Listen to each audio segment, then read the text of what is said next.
à tous et bienvenue sur la chaîne Hélios Guidance. Je vous propose la guidance des Capricornes pour l'année 2025. Donc nous allons aller voir comment cette année va se dérouler pour vous. Alors j'ai déjà réalisé le tirage, je vais vous laisser le visionner.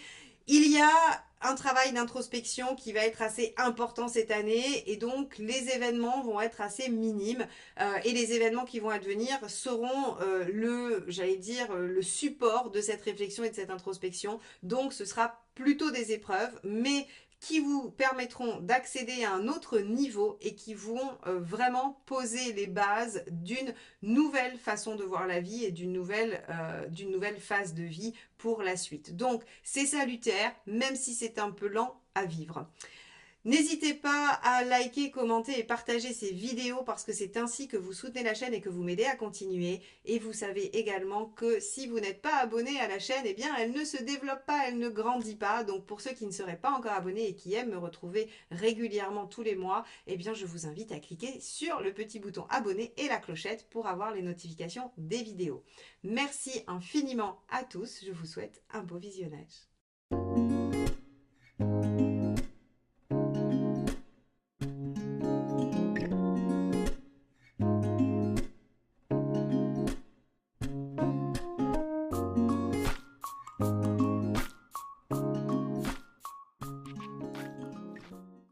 Nous nous retrouvons avec votre roue astrologique pour cette année 2025 et ce qui est assez notable, c'est qu'il va y avoir un peu deux salles, deux ambiances, comme on peut dire.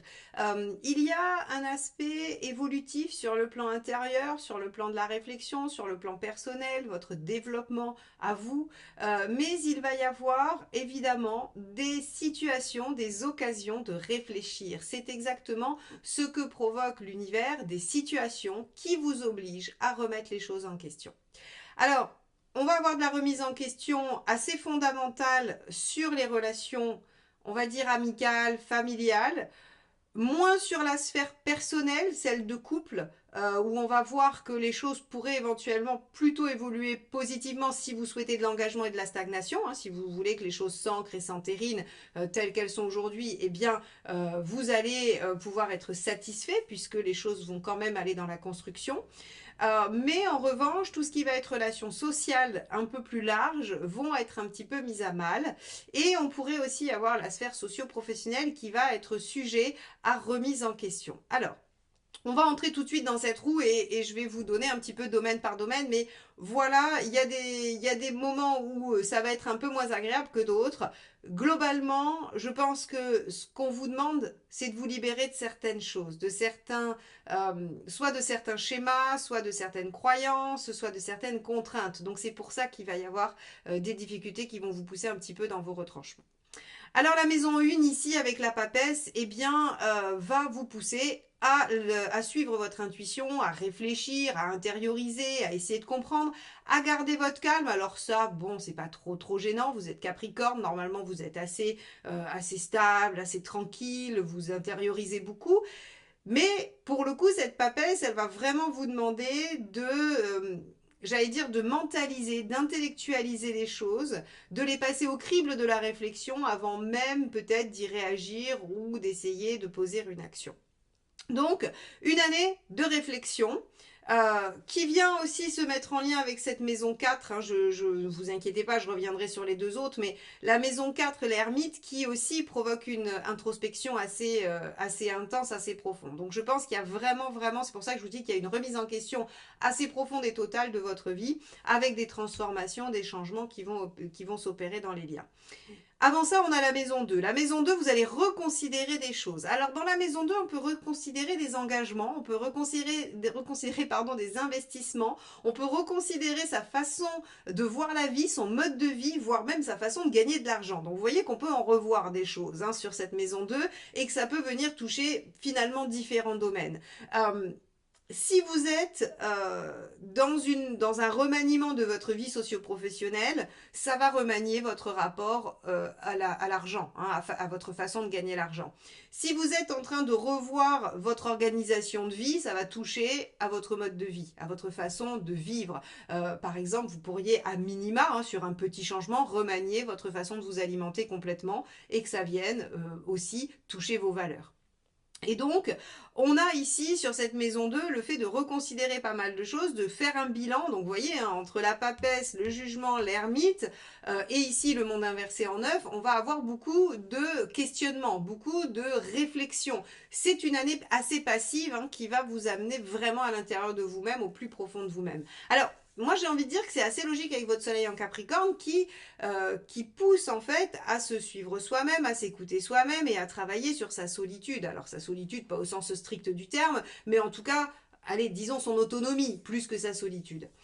Donc c'est une année qui va être extrêmement favorable à ça. Hein. Faut vous y attendre. On va pas avoir des événements de toutes parts. On va avoir des choses qui vont se produire et qui vont pousser à ça, mais pas qui vont pousser à de l'expansion, particulièrement sur cette année. Donc, ici, de la réflexion, un bilan pour voir un peu comment vous allez remanier les choses. Je vous ai dit, dans la maison 3, on a l'arcane 13, la mort. Ça veut dire que dans vos relations quotidiennes, des choses vont changer. Alors, ça peut être tout simplement vous changer de job, vous avez accepté un autre poste dans une autre équipe et vous changez votre décor quotidien de collègues. C'est-à-dire que vous ne verrez plus les mêmes gens avant ce changement qu'après, tout simplement. Ça peut ne pas être une catastrophe. Hein. On est juste sur du changement d'environnement, on va dire de l'entourage quotidien, proche, mais pas forcément familial ou avec des gens, voilà, c'est pas vos meilleurs amis la maison 3, c'est les gens que vous côtoyez tous les jours. Votre boulangère, vos collègues, voilà, des gens de cet ordre-là. Ça peut être vos clients aussi, vos clients, vos patients si vous avez une activité de thérapeute. Voilà, si vous changez quelque chose, vous allez forcément modifier ces relations-là. Alors, on a une transformation dans ce domaine-là qui va amener effectivement à repenser peut-être ces liens quotidiens et à réfléchir à une autre façon de se présenter. Si je dis ça, c'est qu'en fait, ici dans la maison 11, que je la relie tout le temps à la maison 3 parce que ce sont des maisons sociales avec la maison 7, hein, c'est toutes les maisons qui traitent de votre rapport à l'autre à différents stades, dans différents niveaux et dans différentes sphères de votre vie, mais en tout cas, ça traite de votre rapport à l'autre. Et on voit ici avec le pendule inversé en 11 que vous avez envie de, euh, de modifier des choses, de changer des choses, d'arriver à débloquer des situations. Vous pourriez avoir une problématique de clientèle, ne pas trouver de clientèle, et arriver à changer radicalement quelque chose qui va permettre d'ouvrir ça. C'est-à-dire que ça vous fait réagir. Le fait d'être bloqué dans cet aspect relationnel fait que vous vous posez la question, papesse, ermite, jugement, monde inversé, vous réfléchissez, vous changez quelque chose qui doit amener une libération et quelque chose qui va forcément fonctionner mieux. On a dans la maison 4 l'ermite. Alors autant vous dire que la maison 4 ici, soit va nous parler d'un temps de réflexion sur comment on va gérer son foyer. Si vous êtes en difficulté dans votre couple, vous pourriez prendre un temps de réflexion pour savoir ce que vous voulez vraiment. Si vous n'êtes pas forcément en difficulté, vous pouvez aussi prendre du temps de réflexion pour savoir quels vont être les projets que vous allez mettre en œuvre l'année prochaine, mais pas cette année. Et si on parle de vous et uniquement de vous, puisque la 4 c'est de là où vous venez, hein, c'est vous-même, c'est votre fort intérieur, eh bien il y a une remise en question, il y a une introspection qui se fait et qui est, encore une fois, je vais me répéter, hein, mais ça revient plein de fois dans votre roue, donc on a vraiment ce côté où je regarde ma vie et je me pose toutes les questions nécessaires pour avancer.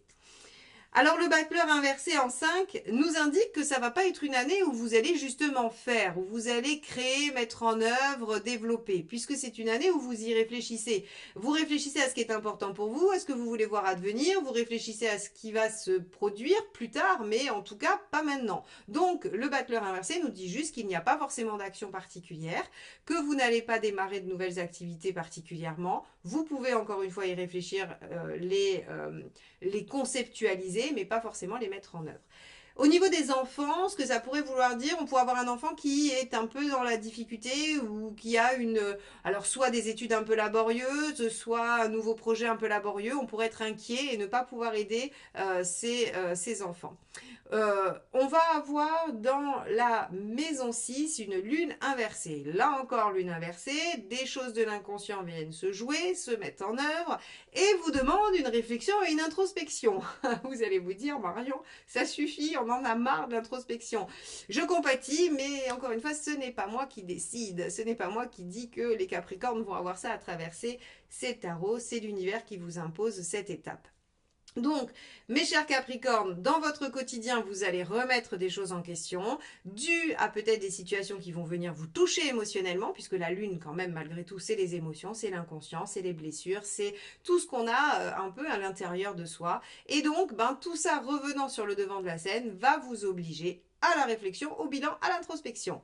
Bon, une année, voilà, qui va quand même. Alors, il faut voir ça comme tout un travail de préparation à un mouvement. Alors, c'est sûr que si vous en avez ras-le-bol de préparer, si vous trouvez déjà que ça n'avance pas depuis des années, j'entends bien que ça ne va pas vous réjouir. Mais tout ce que vous allez faire cette année en termes de réflexion, de mise au point avec vous-même, va vous permettre de poser des bases probablement d'actions futures. Donc c'est une année préparatoire en fait, c'est une année charnière où vous faites le bilan de ce qui a déjà été accompli ou pas d'ailleurs et vous êtes en train d'imaginer et de préparer ou en tout cas de penser à ce que vous allez faire après. Ça c'est important de le voir comme ça parce que c'est vraiment de ça dont il s'agit. On a dans la maison 7 la maison Dieu inversée qui, elle, comme je vous l'ai dit, vous garantit une certaine stabilité, une certaine situation confortable au niveau de la relation de couple, au niveau, pareil, si vous êtes associé à quelqu'un, hein, puisque l'associé est dans la maison 7, il n'est pas dans la 3, il est très important, hein, il fait partie de votre vie, il est lié à vous, donc c'est la maison 7, l'associé. Là, il y a de la stabilité. Il y a de la stabilité, il y a de la constance ou de la construction. S'il n'y en avait pas, on en trouve. Donc là, on est plutôt sur quelque chose qui se construit, qui s'élabore, voilà, qui se maintient et qui va plutôt vers du confort. Donc en fait, il n'y a pas vraiment de remise en question sur ce plan-là. Il n'y a pas vraiment, si vous êtes célibataire, par contre, on va avoir des difficultés pour rencontrer parce qu'on n'est pas trop tourné vers l'extérieur. On est plutôt sur une dynamique, encore une fois, intérieure qui ne favorise pas cette dynamique de rencontre, d'aller vers l'autre, d'être vraiment sur de l'action et non pas sur de l'intériorisation et de la réflexion. Donc voilà, si vous êtes en couple et que ça va, tant mieux, ça va pas bouger. Si vous êtes en couple et que vous voulez que ça se pose, bah super, c'est ce qui se passe. Si par contre vous êtes célibataire et que vous voulez voir un peu de mouvement dans votre vie sentimentale, il va falloir faire un effort supplémentaire parce que c'est pas prévu comme ça. Alors, la maison 8, le mât. Alors, votre challenge, votre transformation va être finalement de lâcher des anciens schémas. Hein, le mât, en fait, il se libère de ses anciens cycles pour aller œuvrer sur un nouveau départ, une nouvelle page de vie, voilà, quelque chose qui va lui permettre de se sentir mieux, de se sentir plus épanoui, plus ouvert et surtout, en fait, sûr de lui pour affronter ce nouveau cycle. Donc pour moi, c'est ce que je vous disais, hein, vous êtes dans une période un peu charnière où vous faites le bilan de ce qui est déjà arrivé et vous êtes en train de préparer ce que vous voulez voir advenir. Donc ça va être votre challenge, vous libérer de ce qui vous entrave. Maison 9, le monde inversé. Encore une fois, réflexion, intériorisation, retour sur soi, priorisation de ses propres envies. Voilà, on est toujours dans cette dynamique. C'est votre vie spirituelle, c'est votre vie sociale. Oui, il n'y a pas d'expansion parce qu'il y a un retour sur soi, il y a une priorisation de ses réflexions et de ses recherches personnelles. Bon. Dans la maison 10, qui est la maison de l'activité extérieure ou professionnelle, pour ceux qui sont en activité, avec la justice inversée, on pourrait être amené à vivre des situations injustes qui vont pousser encore une fois à la remise en question. Vu le contexte de votre roue, il ne faut pas penser que ce qui va se passer mal au travail, c'est juste pas de bol et c'est juste il faut attendre que ça passe. Non. Vu tout le contexte qu'il y a autour, tout ce qui va se passer mal dans votre vie extérieure a pour objectif de vous y faire réfléchir, de le remettre en question, parce que ça ne doit pas rester comme ça. Ce n'est pas quelque chose qui convient ou qui va. Donc là, je suis peut-être un peu catégorique, mais entre une lune inversée et une justice inversée dans les deux maisons qui vont traiter du quotidien et du travail, il y a forcément une remise en question primordiale, fondamentale sur quelque chose qui n'est pas à l'équilibre dans votre vie socio-professionnelle. Donc il faut retrouver un équilibre. Alors là encore, ça va se nuancer selon les personnes. C'est-à-dire que certains vont juste avoir à réorganiser leur façon de travailler parce que c'est pas équilibré, que ça leur pose des problèmes purement pragmatiques. D'autres vont vivre des situations peut-être difficiles, injustes de harcèlement qui vont les pousser à reconsidérer totalement leur vie professionnelle. Hein. Il va y avoir plusieurs niveaux d'importance selon là où vous en êtes dans votre cycle d'incarnation. On a le pendu inversé dans la maison 11 qui nous dit que finalement toute cette remise en question va libérer nos objectifs à long terme, va nous permettre de reconsidérer ce que l'on veut voir advenir dans sa vie et de remanier ce qu'on met en place. Donc, le pendu inversé, c'est la carte qui vient vous dire, bah, en fait, dans vos idéaux, dans votre façon de voir la vie, il y a des choses qui vont se débloquer, il y a des choses qui vont se dénouer. Avec le pendu, on est aussi un peu dans le karmique, donc moi j'ai vraiment l'impression que vous dépassez un certain stade, vous réglez des choses, hein, ici avec le mât qui se libère de plein de trucs, ben finalement, on accède à un autre niveau d'ambition.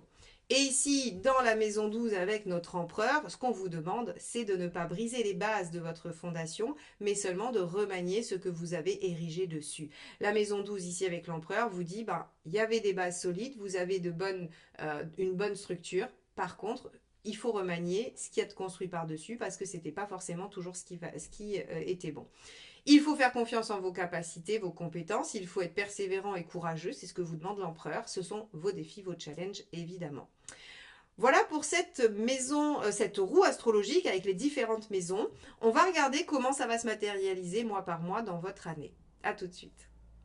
Alors, les Capricornes, votre premier semestre, on va avoir la grande prêtresse. Donc, on a toujours, c'était la même que vous aviez dans la maison 1, hein, donc on voit bien que cette première partie d'année sera sous le coup de la réflexion, de l'intériorisation. Alors, je rajouterai aussi vraiment de suivre votre intuition, d'essayer de ressentir ce qu'il y a en votre fort intérieur, puisque de toute façon, vous allez passer beaucoup de temps avec vous-même et à l'intérieur de vous-même, donc il va falloir apprendre à vous connaître et à vous lire, à vous écouter. Alors, quand je dis ça, peut-être que vous l'avez déjà fait, peut-être que vous avez une bonne connexion à votre intuition, et dans ce cas-là, il faudra tout simplement la suivre, l'écouter. Alors, on va regarder tout de suite ce qui se passe au mois de janvier.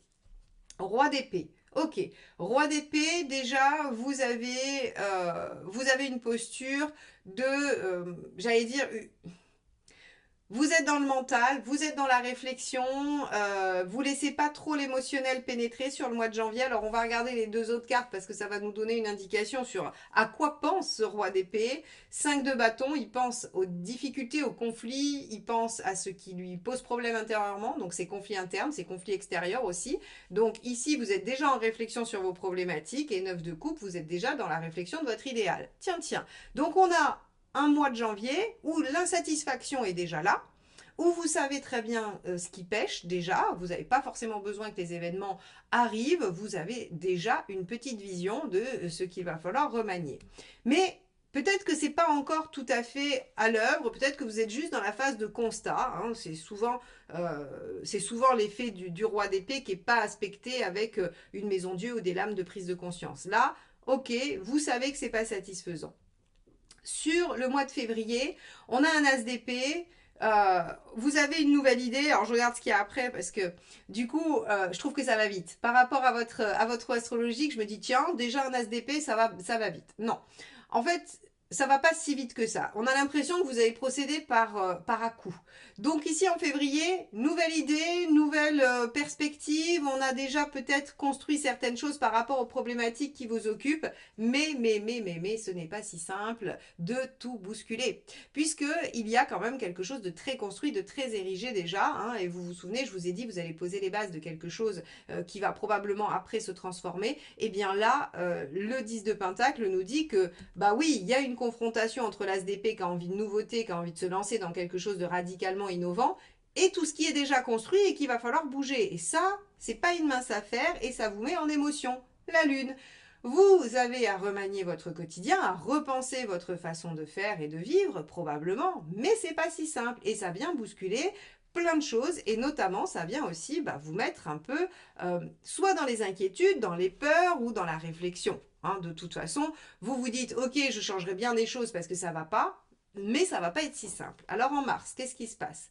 3 de Pentacle. Vous vous dites qu'il y a quand même des petites ficelles que vous pourriez attraper et que vous pourriez déjà, rien que dans la prise de conscience, constater qu'il y a des petites choses qui bougent. Ça, c'est pas mal. Avec le 4 de bâton, vous pourriez aussi décider de reprioriser ce qui est important et d'essayer de vous recentrer sur ce qui va. Ça, c'est une bonne attitude. Finalement, vous vous dites, bon, ok, je vais réfléchir à tout ce qui ne va pas, mais il y a aussi peut-être des choses qui vont bien, notamment la vie personnelle, hein, la vie familiale.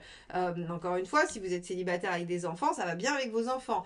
Si vous êtes en couple, ça se passe bien, voyez. Ou si ça se passait mal, ça commence à aller mieux. Donc ici, on est dans quelque chose de, ok, quand même, il y a des petites choses qui vont bien, et on va se baser ou s'appuyer en mars sur ce qui va bien pour en profiter un peu. Hein. Épage de bâton, on va lâcher un peu les problématiques. Donc vous voyez que finalement, il va y avoir une introspection, vous vous attaquez l'année en vous disant tout de suite que vous savez pertinemment qu'il y a des choses qui vont pas et qu'il va falloir y penser, mais en mars, vous vous accordez une petite pause et vous vous dites, ok, il y a quand même des choses chouettes et on va profiter de ces Chose chouette, pas facile à dire, c'est presque comme les chaussettes de l'archiduchesse. Vous allez profiter de ça au mois de mars, peut-être comme pour prendre une grande respiration avant de vous lancer dans l'introspection, ou comme pour faire voilà une mini pause et vous dire voilà, ou peut-être un peu de procrastination aussi, ça pourrait pour certains. On va regarder sur le mois d'avril. Alors, sur le mois d'avril, regardez ce qu'on a. On a la même ici. Hein. Donc, on avait une grande prêtresse dans la roue de fortune, dans la roue astrologique, pardon. Ici, on a une grande prêtresse sur le semestre et on voit bien que sur le mois d'avril, eh bien, il va être vraiment sujet de se centrer sur soi, d'être dans une forme de trouver le courage d'aller au bout de ce que l'on pense ou de ce que l'on ressent hein, avec le cavalier de bâton, pardon. Je fourche, et on a conscience qu'il faut faire des choix de vie, deux de bâton. Ah, alors peut-être qu'ici, effectivement, on était sur une prise de respiration avant l'apnée. Hein, parce que vous vous dites, ok, ça va être un travail de longue haleine, il faut partir avec les batteries chargées, et en mars, on s'accorde de se charger les batteries en faisant des choses chouettes, des choses qu'on aime, en étant dans quelque chose de plus léger. Alors, effectivement, au mois de mai, il y a un cavalier de bâton qui lui se dit ok on se lance, allez on y va. Le cavalier de bâton c'est lui qui réunit son enthousiasme, son courage, sa force, sa fougue pour aller vers quelque chose. Et là en l'occurrence aller vers les changements que vous avez à faire. Et vous réunissez tout ça pourquoi? Pour lâcher des choses, 5 de coupe. Pour en fait vous rendre compte que effectivement, pour aller vers l'épanouissement, pour aller vers le cycle de réalisation, il va falloir abandonner et laisser derrière soi des choses. Alors ça peut être plein de choses. Ça dépendra encore une fois de chacun. Par contre, ce qui est sûr, c'est que ce sont des choses qui vous tiennent à cœur parce que c'est de la coupe. Donc, c'est des choses auxquelles vous tenez, que vous savez plus utiles dans votre vie, mais qui sont compliquées à lâcher, qui vous mettent en émotion avec la lune. Hein. C'est-à-dire, c'est des choses qui peut-être... Alors, ça peut être une habitude, ça peut être une personne, ça peut être quelque chose que vous aimez faire. Voilà, pensez pas forcément à une relation, hein. C'est pas forcément ça. Même si on a vu que c'était un peu compliqué dans les liens et qu'on pouvait être amené à se séparer de certaines choses ou de certaines personnes. Donc ici, vous voyez bien que sur le mois de mai, vous êtes dans cette dynamique de transformation, de changement et vous prenez conscience, vous savez qu'il faut lâcher des choses et vous le faites, le mât. Vous le faites, vous vous libérez. Vous vous libérez de ces choses-là, vous allez dans quelque chose de plus indépendant où vous vous autorisez à vous suivre vous-même et à vous faire confiance. C'est important de savoir que là, sur ce mois de mai, vous vous faites confiance, les Capricornes, pour suivre vos envies et abandonner ce qui doit être abandonné. Alors, tiens, c'est intéressant.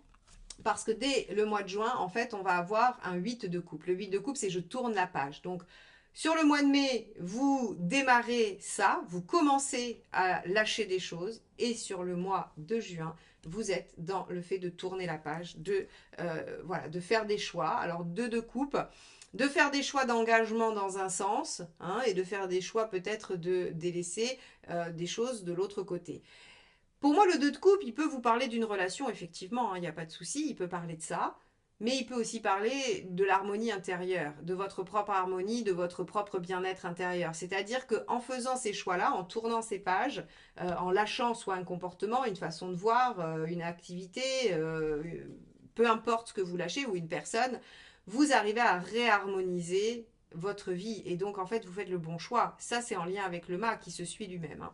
Et enfin, à la fin du mois de juin, bah oui, 4 de denier, vous sauvez ce qui est essentiel et important pour vous revenez aux bases et à ce qui fait socle. Donc, on a, je ne sais pas ce que vous allez faire sur la deuxième partie de l'année parce que j'ai l'impression que vous avez déjà quand même pas mal réglé de choses sur les 6 premiers mois. Il y a une prise de conscience de ce qui ne va pas tout de suite. Hein, vous démarrez l'année, on ne tergiverse pas. Hein, voilà. En même temps, c'est quand même le moment de votre anniversaire, donc vous allez avoir des révolutions solaires hein, pour vous tous. Donc c'est aussi normal que les choses démarrent un peu comme ça. Il y a des choses que vous lâchez, des choses que vous comprenez. Il y a des moments où vous vous accordez respiration, notamment en mars. Et à partir d'avril, les choses sérieuses commencent à se mettre en place et vous amorcez la transformation. Ok, allons regarder ce qui se passe sur les 6 mois d'après. Donc sur ce deuxième semestre, nous démarrons avec Sacrifice, hein, qui est une carte qui évoque le pendu hein, dans ce jeu-là. Donc on se retrouve avec le pendu qui nous demande de prendre de la hauteur, qui va faire stagner les choses. Alors C'est rigolo parce que je vous demandais juste avant, qu'est-ce que vous allez faire dans les 6 prochains mois? Parce que j'ai l'impression que vous avez déjà fait pas mal de choses. En fait, on va vous laisser observer les changements, je pense. On va vous mettre encore peut-être dans une forme d'impuissance, avec de la passivité, pour que vous preniez encore une autre hauteur. Donc là, en fait, on vous met vraiment au challenge de vous dépasser sur la patience, sur le fait de trouver des résultats, sur votre pugnacité, votre opiniâtreté. On vous met vraiment au défi. Alors allons voir tout de suite ce que nous donne ce mois de juillet. Alors, mois de juillet, quand même, malgré tout, nouveau départ, nouvelle opportunité, c'est un as de pentacle, il y a un début prometteur de quelque chose. Alors, c'est assez concret, l'as de pentacle, hein, c'est pas forcément relationnel, encore une fois, l'as de pentacle, c'est plutôt une situation qui, si elle est travaillée, si elle est déployée, peut porter ses fruits matériellement, concrètement. Alors, ça peut être financier, professionnel, organisationnel, ça peut être, par exemple, si vous démarrez un régime, vous aurez des résultats si vous le tenez. Enfin, vous voyez, ça peut être ce genre de choses-là. En tout cas, c'est très concret. C'est dans votre vie quotidienne et concrète. Et oui, on a un succès. On a envie de saisir cette énergie de départ. Et vous êtes même prêt, attention, à faire des sacrifices pour ça. Donc, on voit ici que sur le mois de juillet, ce qui démarre vous semble positif, vous enthousiasme et vous avez envie de faire des sacrifices pour ça. Alors allons voir, des sacrifices ou des efforts, hein, à minima. Allons voir jusqu'où ça va et à quel moment notre pendu va venir vous chatouiller. Parce que c'est toujours pas sur le mois d'août. Le mois d'août, on avance, on s'épanouit, on s'ouvre, tout va bien, on a l'impression d'être dans une réalisation complète. Alors du coup, ça c'est chouette, hein, puisque avec le 6 de bâton, on a de la victoire, de la réussite. On a réussi à dépasser certaines choses. Donc ça veut dire que encore une fois, vous avez dépassé des obstacles, très bien. Qu'est-ce que ça donne? Le chariot. Alors le mois d'août, s'il n'est pas bon pour vous les Capricornes, il sera bon pour personne. Hein, parce qu'avec le monde, le 6 de bâton et chariot, on n'a que des aspects de réussite, de valorisation, d'accession à ce que l'on voulait, de sentiment de réalisation, d'ouverture. Là, pour le coup, ce que vous aurez modifié dans vos relations, rappelez-vous, maison 3 et 11, va porter ses fruits sur le mois d'août, ça c'est certain. C'est certain. Et en tout cas, vous allez vous sentir bien. Alors j'attends. Ah voilà, je me disais bien, nous avons en septembre l'ermite. Eh bien, l'ermite va encore vous demander de revoir votre copie, de vous intérioriser, de réfléchir, de faire le point, de faire une introspection. Donc après un mois riche en réussite, en aboutissement, en plaisir, en joie, en satisfaction même je dirais, eh bien vous revenez à quelque chose qui se remet en question. Alors pourquoi ça se remet en question? Parce que finalement, Tempérance vient nous dire que il y a un manque d'équilibre. Parce que sinon, vous ne seriez pas en ermite. Hein. Sinon, ce serait ok, très bien, tout est à l'équilibre, tout est bien. Sauf que comme on a l'ermite, c'est parce qu'en fait, on se rend compte que ok, c'était super, c'était chouette en août, mais en fait, on n'a pas réglé les choses. On a profité d'une situation qui s'est améliorée, qui nous a apporté des satisfactions, mais on n'est pas au bout de ce qu'on voulait. On n'est pas à l'équilibre. En fait, on est encore un peu dans cette forme de sacrifice. Alors, je vais utiliser ce mot-là parce que, en même temps, c'est pas anodin que j'ai choisi de prendre ce jeu-là pour nous donner une carte dominante sur le semestre et que l'équivalent du pendu, ce soit le sacrifice. Vous voyez, il y a un côté où, en fait, ok, on a une première victoire, mais je vous ai dit, ça va vous amener à aller voir encore plus haut. Donc, il y a probablement un événement ici qui va vous dire que, ben oui, ok, c'est très bien ce que vous avez fait en août et ce que vous avez atteint en août, mais c'est pas suffisant, c'est pas ce qu'on vous demande. On vous demande d'aller plus loin et plus haut. Donc, hop, on vous remet en réflexion et on vous remet en réflexion sur quoi? L'idéal. C'est quoi votre idéal? Est-ce que vous l'avez atteint? Est-ce que vous êtes juste dans un plaisir sympathique et agréable ou est-ce que vous avez vraiment atteint ce que vous voulez voir advenir totalement dans votre vie? Eh bien, sur le mois de septembre, vous serez en train de vous poser la question. Qu'est-ce qui se passe au mois d'octobre? Alors, 9 de bâton, ça vous sort de votre zone de confort. Hein, on vous demande voilà, vous comprenez pas. Je pense que vous comprenez pas pourquoi on vous remet en difficulté alors que vous avez fait des efforts, vous avez fait un travail de réflexion et que vous avez changé des choses. Et là, en fait, vous êtes un peu dans l'incompréhension parce que regardez, on a un 9 d'épée après. Et en fait, vous comprenez pas. Alors, pour ceux qui pourraient vivre des difficultés au travail, je pense que après avoir passé d'excellentes vacances, vous allez vous retrouver encore dans une situation difficile, peut-être si vous n'avez pas réglé les choses avant. Parce qu'ici, 9 de bâton, 9 d'épée et justice, on a des problèmes sur l'équilibre, sur les choses justes, sur ce que je vous disais, on avait une justice inversée, je crois qu'elle était dans votre maison 6, hein, c'est ça, c'était qu'on pouvait vivre de l'injustice. En tout cas, il y avait avez, je me souviens vous avoir dit qu'il y avait de l'injustice au niveau professionnel, vous pourriez vivre ça comme de l'injustice. Eh bien ici, sur le mois d'octobre, il y a un passage difficile où en fait vous vous demandez pourquoi. Vous vous demandez pourquoi malgré tout ce que vous avez déjà accompli, on vous remet ça, on vous resserre encore ce plat-là et qu'est-ce que vous n'avez pas compris. Alors, ce qu'on peut supposer comme interprétation, c'est que vous n'avez pas, c'est pas que vous n'avez pas compris, c'est que vous n'avez pas été assez loin.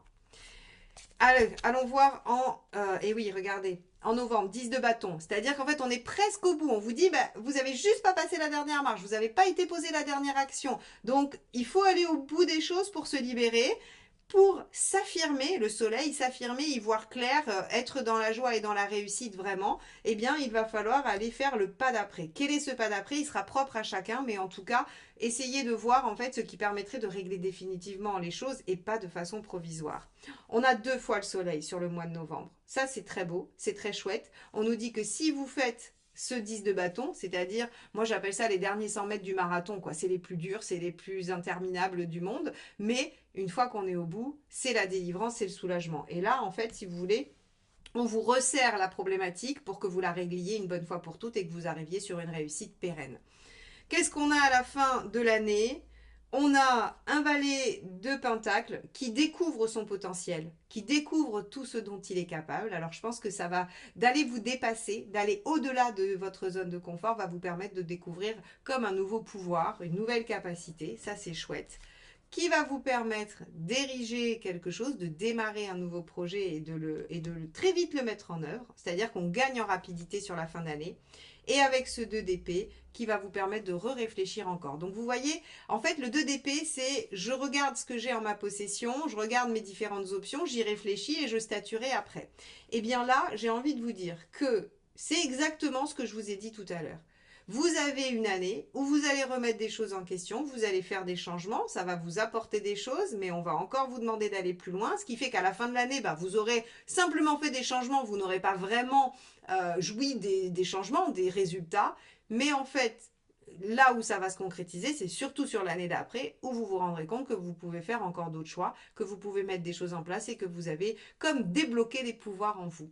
Donc, mes chers Capricornes, c'est une année d'introspection, de travail sur vous-même et qui va vous amener à, on peut l'imaginer, transformer votre vie de l'intérieur avant que ça se voit concrètement. Il y a des choses qui bougent, on l'a vu, il y a des choses qui vont se modifier, mais globalement, c'est une année préparatoire au changement de l'année d'après.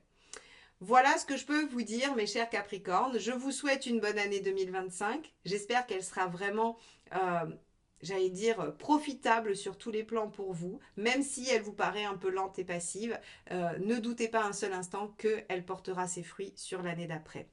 Bonne année 2025 et à très bientôt pour de nouvelles guidances. Bye bye.